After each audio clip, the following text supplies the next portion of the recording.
remote. I'm Tommy McNeil.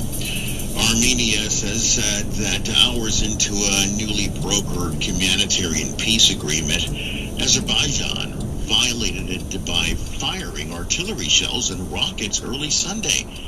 Multiple news agencies report that attacks occurred just minutes after the truce went into effect at 2000 GMT. A week ago, Armenia and Azerbaijan agreed to another ceasefire mediated by Russia, but then both accused each other of violating the deal like now. The Iranian Foreign Ministry says a 5-year UN embargo on arms sales to and from Iran was lifted early Sunday, in line with the 2015 landmark nuclear deal. October 18, 2020 had been set out under the terms of the 2015 deal struck with major world powers as the deadline for several previous UN resolutions. A suspect shot dead by French police after the beheading of a history teacher near Paris was an 18-year-old Chechen refugee who was unknown to intelligence services. More from Reuters' Edward Barron.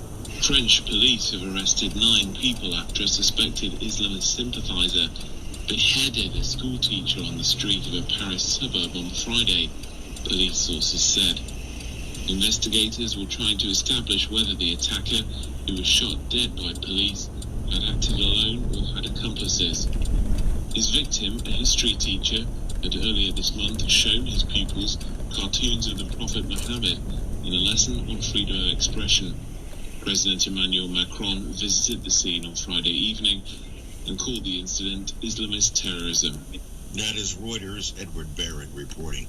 More at voanews.com. This is VOA News.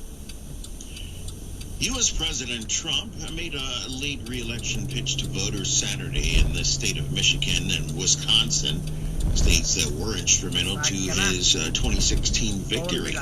He's been facing headwinds not only in national polling, which shows Democrat Joe Biden leading, but also in battleground surveys. Thousands of women rallied Saturday in Washington and other U.S. cities calling on voters to oppose President Trump in the presidential election. Reuters' Fred Katayama. Thousands of women marched and chanted in the streets of Washington Saturday to protest against President Donald Trump and his pick for the Supreme Court, Judge Amy Coney Barrett. The protest, organized by the Women's March organization, took place just days before the Senate is set to vote on the confirmation of Barrett to replace the late liberal Justice Ruth Bader Ginsburg. Trump has asked the Senate to confirm Barrett before the November 3rd election. That is Reuters' Fred Katayama reporting.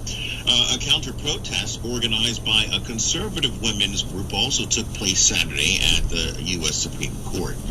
The streets of Paris and 8 cities in France emptied Saturday night as people were asked to stay home. That is a move and to stem the second wave of the coronavirus that caused a record daily number of infections in the country. French President Emmanuel Macron last week ordered nightly curfews in cities where the coronavirus was the most active. And German Chancellor Angela Merkel urged Germans to come together like they did in the spring to slow the spread of the virus. AP correspondent Charles de la Desma.